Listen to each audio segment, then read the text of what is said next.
آج ہمارے سامنے ہے مولانا ابوالکلام آزاد کی خود نوشت انڈیا ونز فریڈم، اور یہ کوئی عام کتاب نہیں ہے۔ بالکل نہیں۔ یہ ہندوستان کی آزادی کی جدوجہد کے آخری اور سب سے فیصلہ کن سالوں کی کہانی ہے، اور وہ بھی اس شخص کی زبانی جو خود ان تمام فیصلوں کے مرکز میں موجود تھا۔ اور اس کتاب کی اپنی کہانی بھی کچھ کم دلچسپ نہیں۔ یہ کتاب دیکھیے، مولانا آزاد نے اپنے ہاتھ سے نہیں لکھی۔ اچھا؟ جی، انہوں نے روزانہ ہمایوں کبیر سے گفتگو کی اور کبیر نے ان کی باتوں کو قلم بند کیا۔ تو یہ ایک طرح سے تاریخ کا زبانی بیان ہے۔ یعنی سیدھا ان کے ذہن سے نکل کر صفحات پر آیا، مگر بات یہاں ایک معمہ بن جاتی ہے۔ کتاب مکمل ہوئی تو مولانا آزاد نے ایک بہت ہی عجیب ہدایت دی۔ وہ 30 صفحات والی بات؟ جی، انہوں نے کہا کہ کتاب کے تقریباً 30 صفحات ابھی شائع نہ کیے جائیں، انہیں سیل کر کے نیشنل آرکائیوز میں رکھوا دیں اور ان کی موت کے 30 سال بعد کھولیں۔ تو اس سے فوراً ایک تجسس پیدا ہوا کہ بھئی آخر ان صفحاتوں میں تھا کیا؟ بالکل۔ آج ہم اسی کتاب میں گہرائی سے اتر کر مولانا آزاد کے اس نقطۂ نظر کو سمجھنے کی کوشش کریں گے جو عموماً تاریخ کی کتابوں میں نہیں ملتا۔ یہ آزادی کی کہانی کا وہ رخ ہے جس میں کانگریس کے اندرونی اختلافات ہیں، کھوئے ہوئے مواقع ہیں، اور گاندھی جی جیسے رہنماؤں سے ان کے بنیادی نظریاتی ٹکراؤ کا ذکر ہے۔ صحیح کہا۔ یہ کتاب ہمیں تاریخ کے ان چوراہوں پر واپس لے جاتی ہے جہاں فیصلے کچھ اور بھی ہو سکتے تھے۔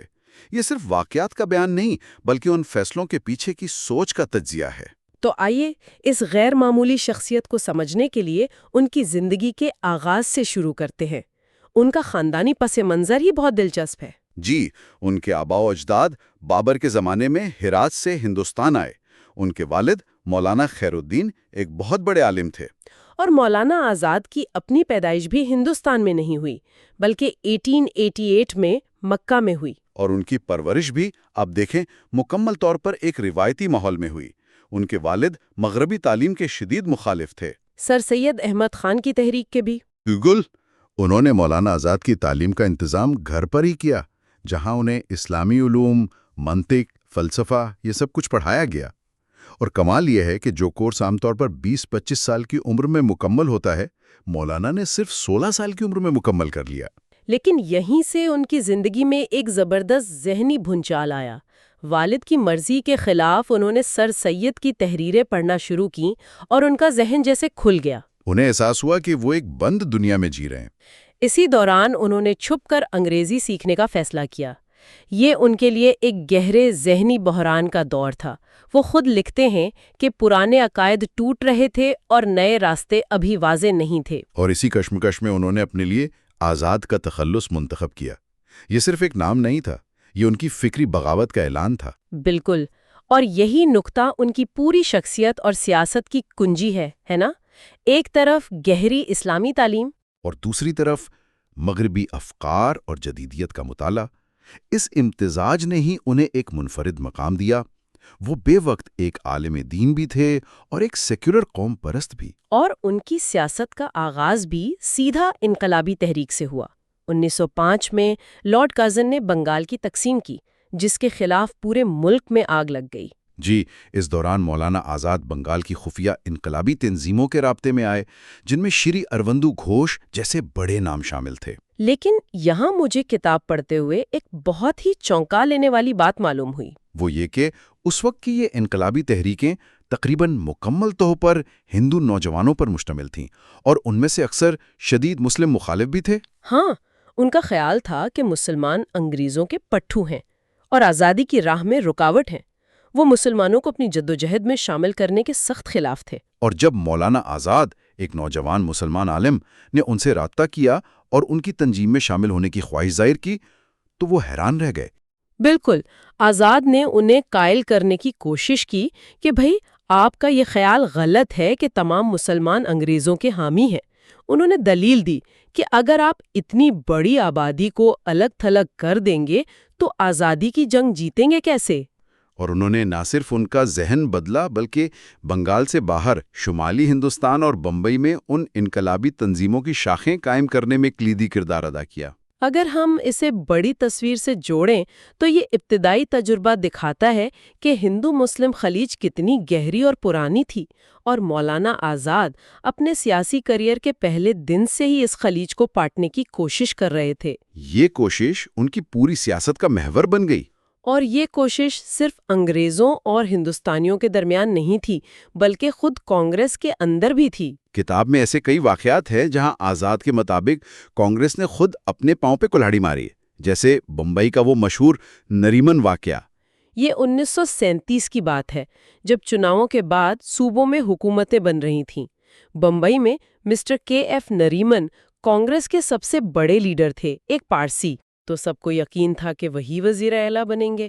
بالکل، لیکن سردار پٹیل اور ان کے ساتھیوں نے ان کی جگہ بی جی خیر کو وزیر اعلیٰ بنا دیا، جو ایک ہندو تھے۔ لیکن کیا یہ کہنا ٹھیک ہوگا کہ یہ صرف فرقہ وارانہ فیصلہ تھا؟ ہو سکتا ہے یہ صرف اندرونی پاور پالیٹکس ہو؟ دیکھیں، آزاد کے نقطہ نظر سے یہ اہم نہیں تھا کہ نیت کیا تھی، اہم یہ تھا کہ اس کا پیغام کیا گیا۔ اس فیصلے نے فوری طور پر یہ تاثر دیا کہ کانگریس میں ایک غیر ہندو شخص اعلیٰ ترین عہدے پر نہیں پہنچ سکتا۔ اور نریمن نے اپیل بھی کی تھی نہرو اور گاندھی جی سے۔ جی، لیکن ان کی ایک نہ سنی گئی اور ان کا سیاسی کریئر تباہ ہو گیا۔ آزاد کے نزدیک یہ ایک بہت بڑی غلطی تھی، کیونکہ اس نے مسلم لیگ کے اس پروپیگنڈے کو ٹھوس ثبوت فراہم کر دیا کہ کانگریس صرف ہندوؤں کی جماعت ہے۔ یعنی یہ ایک ایسی غلطی تھی جس نے سیدھا جناح کے ہاتھ مضبوط کیے۔ اور آزاد ایک اور اس سے بھی بڑی غلطی کا ذکر کرتے ہیں جو بنگال میں ہوئی۔ جی، یہ تھا سی آر داس کا Bengal pact. C R Das ایک بہت دور اندیش رہنما تھے۔ وہ سمجھتے تھے کہ بنگال میں مسلمانوں کی اکثریت ہے، لیکن وہ معاشی طور پر بہت پسماندہ ہیں۔ تو انہوں نے ایک فارمولا پیش کیا۔ ہاں، انہوں نے ایک فارمولا دیا کہ جب کانگریس اقتدار میں آئے گی تو سرکاری ملازمتوں میں 60% کوٹا مسلمانوں کے لیے مختص کیا جائے گا تاکہ ان کا اعتماد جیتا جا سکے۔ یہ تو ایک انقلابی قدم لگتا ہے۔ اس کا نتیجہ کیا نکلا؟ نتیجہ شاندار نکلا۔ بنگال کے مسلمان بڑی تعداد میں کانگریس کی حمایت کرنے لگے، لیکن سی آر داس کی اچانک موت کے فوراً بعد کانگریس کے دوسرے رہنماؤں نے اس معاہدے کو رد کر دیا۔ اوہ! مولانا آزاد اسے ایک تاریخی المیہ قرار دیتے ہیں۔ وہ لکھتے ہیں کہ جس دن بنگال پیکٹ کو رد کیا گیا، اسی دن بنگال میں ہندو مسلم سیاست ہمیشہ کے لیے تقسیم ہو گئی اور تقسیم کا پہلا بیج بویا گیا۔ تو یہ کوئی چھوٹے موٹے واقعات نہیں تھے۔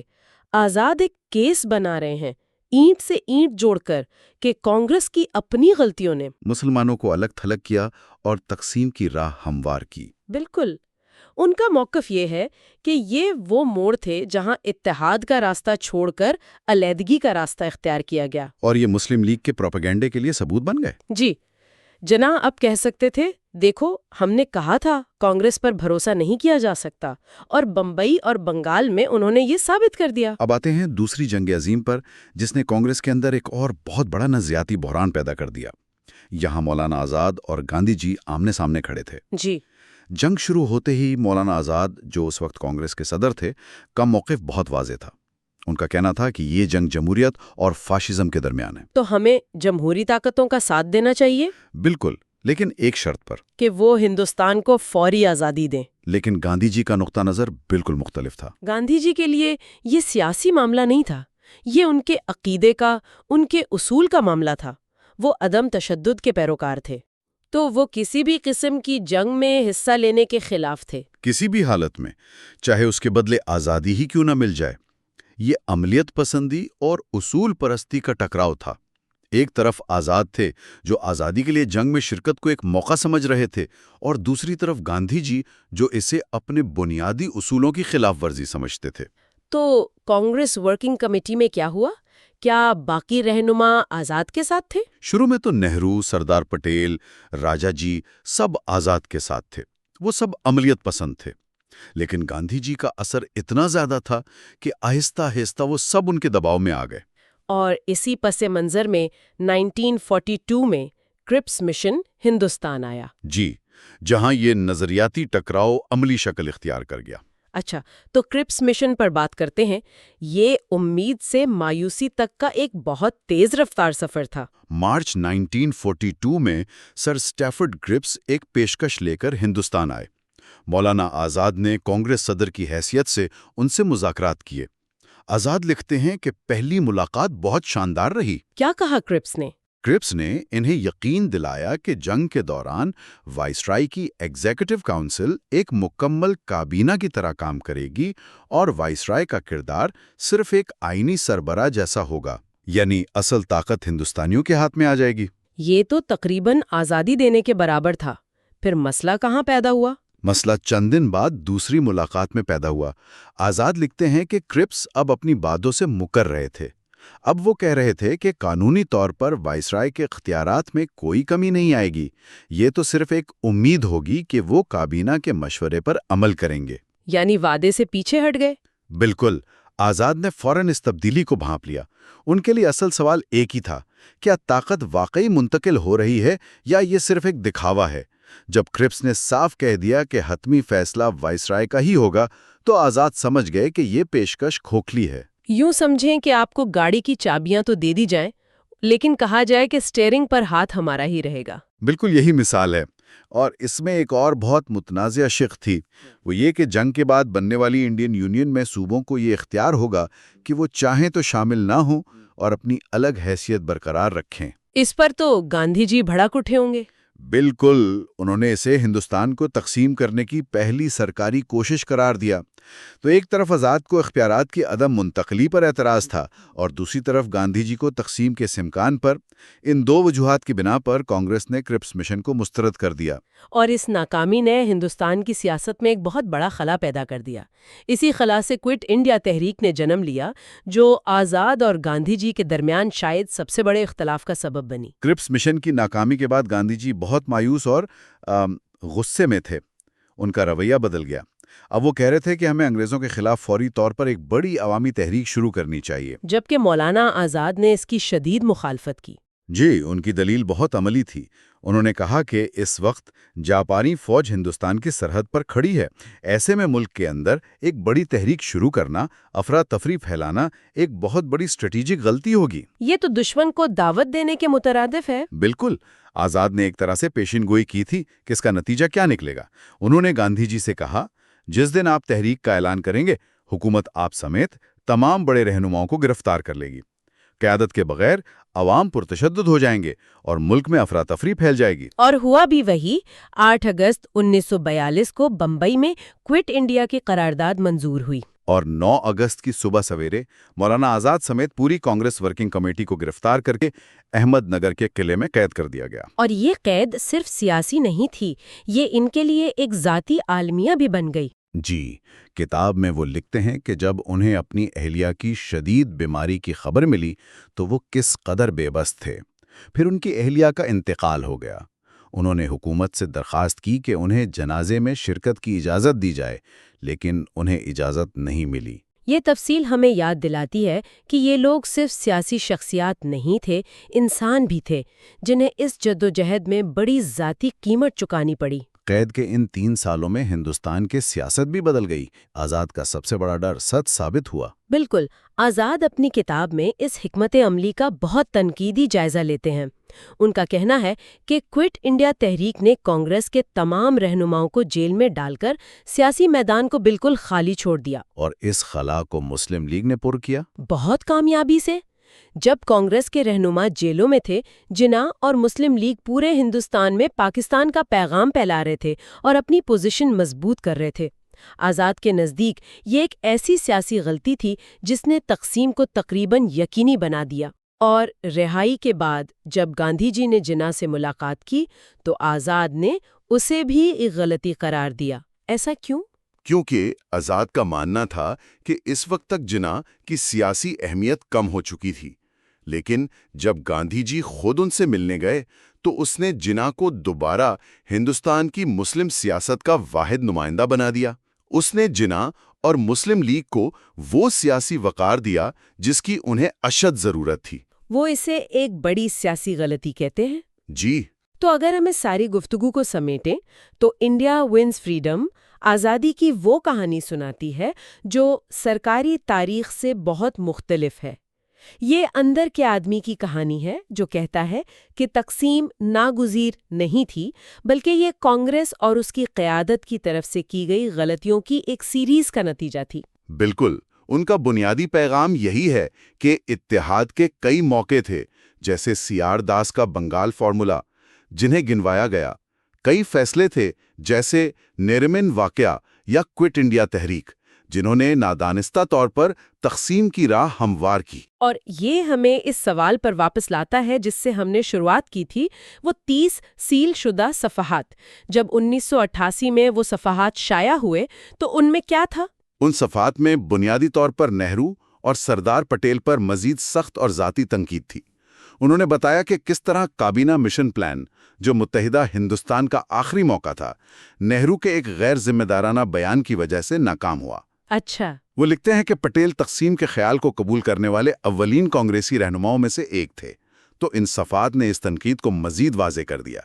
یہ کتاب ہمیں جواب سے زیادہ سوالات کے ساتھ چھوڑ جاتی ہے، اور شاید سب سے بڑا سوال یہی ہے۔ سب سے بڑا سوال یہ ہے کہ اگر جنگ عظیم دوم، کرپس مشن یا کابینہ مشن پلان جیسے اہم موڑوں پر مولانا آزاد کے عملیت پسندانہ نقطہ نظر کو اپنایا جاتا، تو کیا آج ہندوستان کی تاریخ اور جغرافیہ مختلف ہو سکتا تھا؟ یہ وہ سوال ہے جس کا کوئی حتمی جواب نہیں، لیکن یہ ہمیں تاریخ کو ایک نئے زاویے سے دیکھنے پر مجبور کرتا ہے۔ آج ہم تاریخ کے ایک ایسے موڑ پر بات کر رہے ہیں جب آزادی کی خوشی اور تقسیم کا درد ایک دوسرے میں جیسے گھل مل گئے تھے۔ 1947 کا وہ لمحہ جب ہندوستان آزاد تو ہوا، لیکن ایک ایسی قیمت پر جس نے برصغیر کا نقشہ اور اس کی نفسیات دونوں ہمیشہ کے لیے بدل دیے۔ بالکل۔ اس موضوع کو سمجھنے کے لیے ہمارے پاس جو بنیادی ماخذ ہے وہ مولانا ابوالکلام آزاد کی کتاب انڈیا ونز فریڈم کے کچھ حصے ہیں۔ جی۔ آزاد صاحب صرف ایک مصنف نہیں بلکہ اس پورے ڈرامے کے ایک مرکزی کردار اور عینی شاہد تھے۔ صحیح۔ تو آج ہمارا مقصد یہ سمجھنا ہے کہ کانگریس کی قیادت جو متحدہ ہندوستان کے لیے لڑی تھی، آخر تقسیم پر راضی کیوں ہوئی؟ اور کیسے ہوئی؟ اس فیصلے کے فوراً بعد کیا قیامت برپا ہوئی؟ اور کیا واقعی کوئی دوسرا راستہ نہیں بچا تھا؟ آئیے اس پیچیدہ کہانی کی گتھیاں سلجھانے کی کوشش کرتے ہیں۔ بالکل، اور یہ صرف ایک سیاسی فیصلے کی کہانی نہیں ہے، یہ انسانی المیوں کی کہانی ہے، قیادت کے اندر شدید اختلافات کی کہانی ہے، اور ان خطرناک نظریات کی بھی جنہوں نے تشدد کی آگ کو ہوا دی۔ اچھا۔ آزاد کی یادداشتیں اس لیے اہم ہیں کیونکہ یہ ہمیں سرکاری تاریخ کے بیانیے سے ہٹا کر پردے کے پیچھے لے جاتی ہیں، جہاں فیصلے غصے، مایوسی اور شاید تھکن کی حالت میں کیے جا رہے تھے۔ تو پھر شروعات وہیں سے کرتے ہیں جہاں یہ فیصلہ باقاعدہ طور پر ہوا، آل انڈیا کانگریس کمیٹی کی وہ تاریخی میٹنگ جہاں تقسیم کی قرارداد پیش کی گئی۔ جی۔ کیا وہاں سب لوگ اس پر متفق تھے یا اس پر کوئی اختلاف بھی تھا؟ متفق ہونا تو دور کی بات، وہاں شدید مخالفت کی گئی۔ آزاد اپنی کتاب میں لکھتے ہیں کہ یہ ایک عجیب منظر تھا۔ کیسا منظر؟ کانگریس کے کچھ قوم پرست مسلمان جو ہمیشہ تقسیم کے خلاف تھے، اب حالات کی سنگینی دیکھ کر اسے قبول کرنے پر مائل ہو چکے تھے۔ لیکن سب سے حیران کن بات یہ تھی کہ کانگریس کے کچھ ایسے ارکان جو ہمیشہ سے فرقہ وارانہ سوچ رکھتے تھے اور ہندو مسلم ثقافت کو الگ الگ سمجھتے تھے، وہ اچانک متحدہ ہندوستان کے سب سے بڑے چیمپئن بن کر کھڑے ہو گئے۔ ایک منٹ، یہ بات کچھ سمجھ نہیں آئی۔ مطلب وہی لوگ جو ہمیشہ سے دو قومی نظریے کے قریب تھے، وہ اچانک متحدہ ہندوستان کے حامی بن گئے؟ یہ تو بالکل الٹی گنگا بہہ رہی ہے۔ جی، یہی تو حیران کن بات تھی۔ آزاد اس کی کوئی واضح وجہ نہیں بتاتے، لیکن شاید یہ کوئی سیاسی چال تھی یا پھر آخری لمحات میں انہیں احساس ہوا کہ تقسیم کے نتائج کتنے بھیانک ہوں گے۔ اچھا۔ وہ بڑی شدت سے قرارداد کی مخالفت کر رہے تھے اور کہہ رہے تھے کہ ہندوستان کی مشترکہ قومی زندگی کو تقسیم نہیں کیا جا سکتا۔ بحث اتنی گرم ہو گئی کہ لگ رہا تھا قرارداد مسترد ہو جائے گی۔ تو پھر یہ منظور کیسے ہوئی؟ آخر قیادت کیسے راضی ہوئی؟ جب بحث سے کوئی نتیجہ نہیں نکلا تب گاندھی جی کو مداخلت کرنا پڑی۔ اچھا، گاندھی جی نے کیا کہا؟ انہوں نے تقریر کی اور کہا کہ وہ ہمیشہ تقسیم کے خلاف رہے ہیں اور آج بھی خلاف ہیں، لیکن ان کا کہنا تھا کہ کبھی کبھی ہمیں تلخ گھونٹ پینا پڑتا ہے۔ حالات ایسے بن گئے ہیں کہ اب اس کے سوا کوئی چارہ نہیں۔ انہوں نے ایک طرح سے سیاسی حقیقت پسندی کا حوالہ دیتے ہوئے ماؤنٹ بیٹن پلان کو قبول کرنے کی اپیل کی۔ گاندھی جی کی بات کا تو یقیناً بہت وزن ہوگا۔ ان کی اپیل کے بعد تو قرارداد آسانی سے منظور ہو گئی ہوگی۔ نہیں، یہی تو سب سے چونکا دینے والی بات ہے۔ گاندھی جی کی اپیل کے باوجود جب ووٹنگ ہوئی تو قرارداد کے حق میں صرف 29 ووٹ پڑے۔ صرف 29؟ جی، صرف 29 اور مخالفت میں 15۔ آزاد لکھتے ہیں کہ بہت سے ارکان نے تو ووٹنگ میں حصہ ہی نہیں لیا۔ اوہ، اس سے یہ واضح ہوتا ہے کہ یہ فیصلہ کتنے بھاری دل سے کیا گیا۔ یعنی یہ فیصلہ کانگریس کی پوری حمایت سے نہیں بلکہ ایک تھکی ہوئی منقسم قیادت کی مجبوری کا نتیجہ تھا۔ بالکل، یہ کوئی فتح نہیں تھی بلکہ ایک طرح سے شکست کا اعتراف تھا۔ صحیح۔ یہ ایک ایسا فیصلہ تھا جسے قبول کرنے والوں کے دل بھی اس کے خلاف گواہی دے رہے تھے۔ وہ اسے ایک ناگزیر برائی سمجھ کر قبول کر رہے تھے۔ اچھا، اس فیصلے کے بعد جو ماحول بنا اس میں ایک بہت ہی خطرناک سوچ نے جڑ پکڑنا شروع کی۔ ذرائع میں اسے یرغمالی نظریہ یا ہاسٹیج تھیوری کہا گیا ہے۔ یہ کیا بلا تھی؟ یہ ایک انتہائی وحشیانہ اور غیر انسانی خیال تھا۔ اس کا لب لباب یہ تھا کہ پاکستان میں بسنے والے ہندوؤں اور سکھوں کی حفاظت اس بات پر منحصر ہوگی کہ ہندوستان میں مسلمانوں کے ساتھ کیسا سلوک کیا جاتا ہے، اور اسی طرح ہندوستان کے مسلمانوں کی حفاظت وہ پاکستان کے ہندوؤں اور سکھوں کے ساتھ ہونے والے سلوک سے مشروط ہوگی، یعنی دونوں ملکوں میں اقلیتیں ایک دوسرے کے لیے یرغمال بن جائیں گی۔ یہ تو ناقابل یقین ہے۔ یعنی قیادت کی سطح پر لوگ یہ جواز پیش کر رہے تھے کہ ہم دوسری طرف کے لوگوں کو دھمکی کے طور پر استعمال کریں گے۔ جی، اور آزاد لکھتے ہیں کہ جب انہیں اس سوچ کا علم ہوا تو وہ صدمے میں آ گئے اور انہوں نے اسے مکمل بربریت قرار دیا۔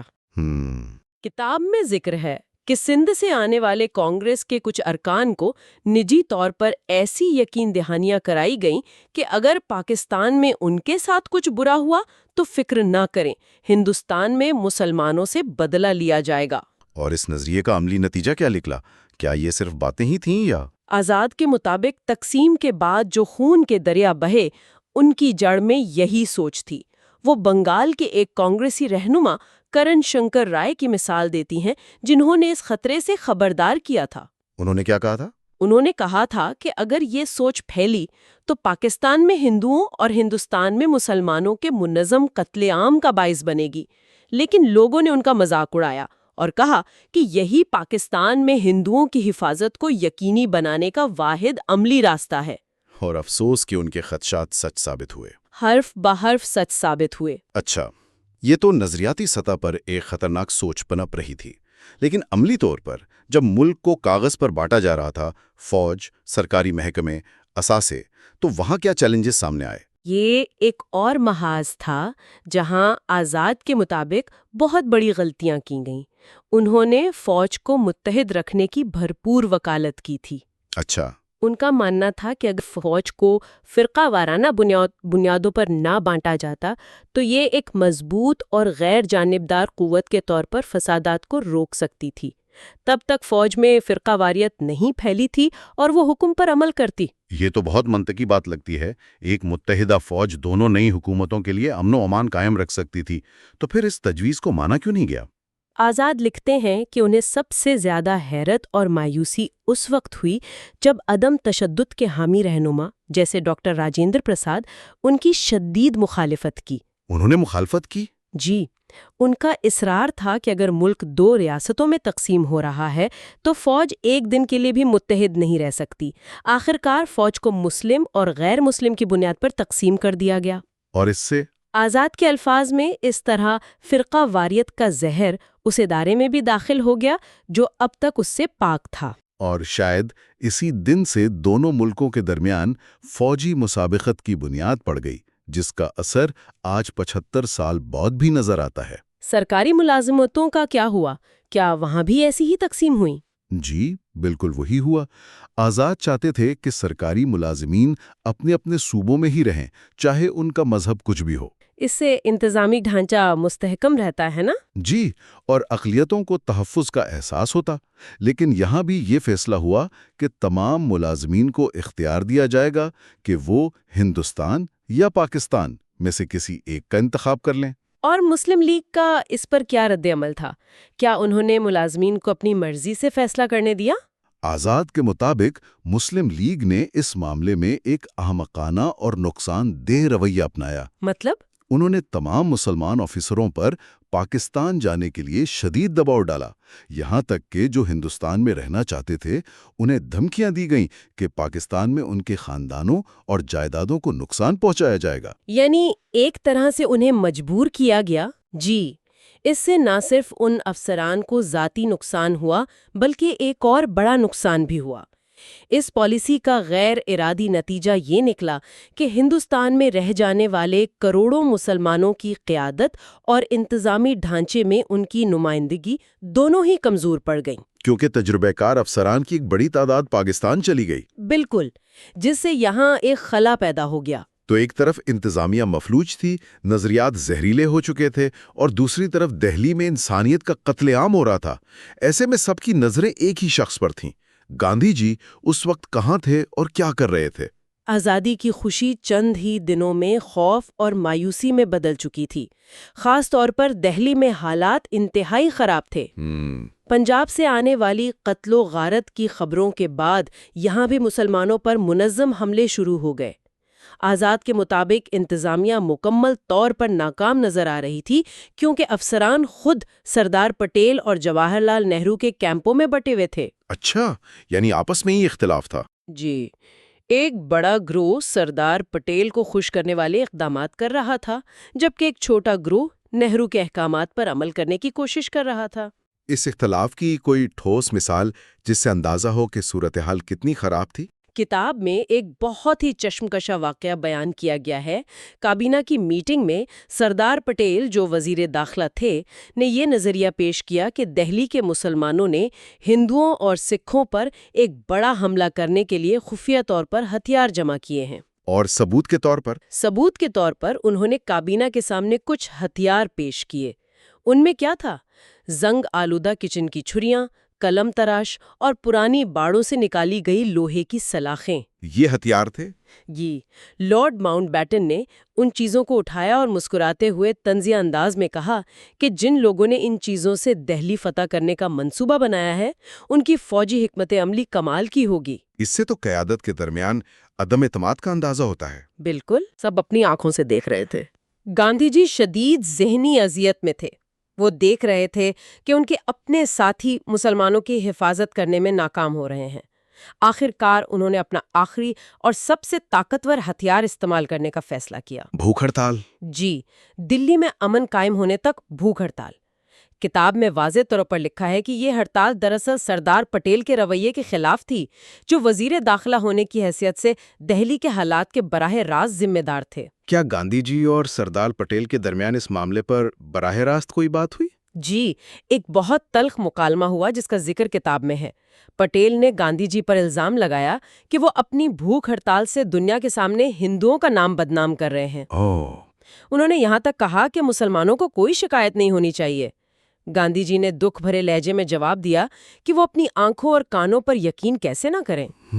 انہوں نے کہا کہ اگر ان کے ہندو اور سکھ بھائی غصے میں اندھے ہو گئے ہیں تو وہ اس کا کفارہ اپنی تکلیف سے ہی ادا کریں گے۔ بالآخر دہلی کے رہنماؤں کی طرف سے امن کی یقین دہانی اور کچھ شرائط پوری ہونے پر گاندھی جی نے اپنی ہڑتال ختم کی۔